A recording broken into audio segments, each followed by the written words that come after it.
and welcome to an Everyday Canines video.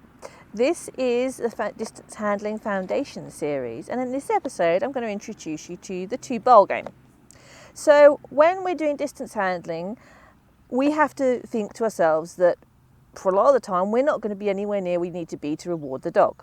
So we need to have tools that we can utilise to enable the dog to go somewhere and be rewarded without us necessarily being near it. And so that's one of the reasons why we did the target game with the mat. So they had a station they could go to where they get on the station and they know they've got to stop there. This is slightly different because in this game we are not having a target that we want the dog to do anything specific on. So the station, we wanted them to be able to go to it and potentially lay down or sit on it and hold that position. This is not this. This is having a target the dog goes to get its reward, and the dog knows the reward is there so that it's something for them to drive onto. And this will become clearer as we move on to other exercises. So the two-bowl game is basically you have two bowls, whatever you got. This one has been chomped up a little bit by a certain puppy, but still utilised. And what we want to teach the dog to do is we want them to understand that they go to the bowl and there's a reward in it. And then they want them to go to the other bowl to look for a second reward. So it's a ping pong game. Ultimately, when we're using these, we can use these for so many things. We can use them from distraction training, we can use them for getting the dog to drive on. It is lots we can do with this, but this is the foundation. So most dogs know what a bowl is and will look at it. If for some reason your dog doesn't know what a bowl is or is not interested in a bowl, then we'll have to do something along the lines of getting the bowl down and tapping the bowl and putting a treat in it if they are really not sure what a bowl is. But most dogs, the second you put down a bowl, they're going to go, oh, it looks like there's something in there. So that's the start of the game. We've got bowls down and I'm going to put a sweet in them when the dog looks at it. Now, Magpie has experienced a target work. You can see that. So you can see the second she's looked at one bowl, she's going to start looking at the other bowl. Okay, but what if our dog isn't so experienced with bowls and doesn't know to do this?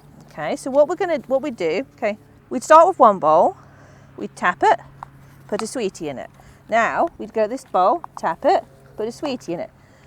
Tap it, sweetie, tap, sweetie.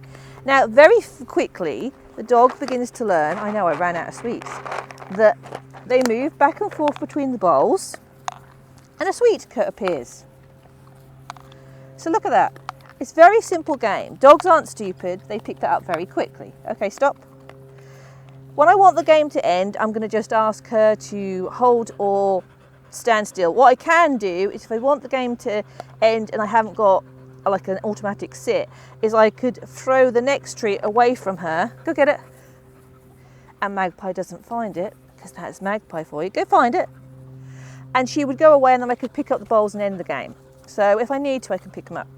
Right, I'm going to stop her again because she's still going to carry on the behaviour, even though there's no bows there. Wait. And what I'm going to do is I'm going to move them further out. So we started them pretty close, so it's not difficult for the dog to do it. If necessary, you could have them right next to each other and be putting the sweet one to the other, right next to it if you needed to. Okay, but now we're going to move the bowls out. Wait, so I'm going to put that one there, that one there. Now at this point we're starting to get to the limits of my reach when I'm sitting down. But that's okay because this is not necessarily about distance at this point. Okay, break.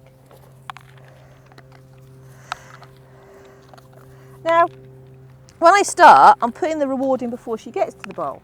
As she gets more confident, I'm going to hold off a little bit so the reward is there as she reaches the bowl, but she's actually doing the behaviour before she's reaching the bowl. So what I'm not doing is luring her there. If I'm like this, holding it there, that's a lure, right? But if I'm waiting for her to demonstrate the behaviour, then it's not a lure anymore. She's actually demonstrating, she understands the behaviour. She understands that if she goes towards the bowl, a treat will appear. Now, I want them to go back and forth. I don't want them to get obsessed with one bowl. Why? Because we're going to be using these as motion-based games. If they get stuck on one bowl like this, what are they doing? They're stationary. That doesn't help me. I want them to go back and forth between the two bowls. I dropped one there. So that they are building up a pattern and they understand this when I move on the game. So they get one treat, and then they move on. Okay, Pi, go get it. Go get it. Wait. Okay, so you can see that Pi knows that game really well. And it is a fairly straightforward and simple game. Now you can do this when you're sitting down on a chair. Pi, go get it. You can do it while you're watching the telly. Okay, that's enough. So it's just something you can do when you're just chilling. It's a very easy game.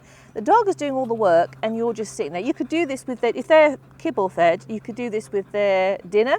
So I don't advocate making the dog work for all its food, but say you kept back a portion of their food, say a handful, and you just did this game with a handful of food.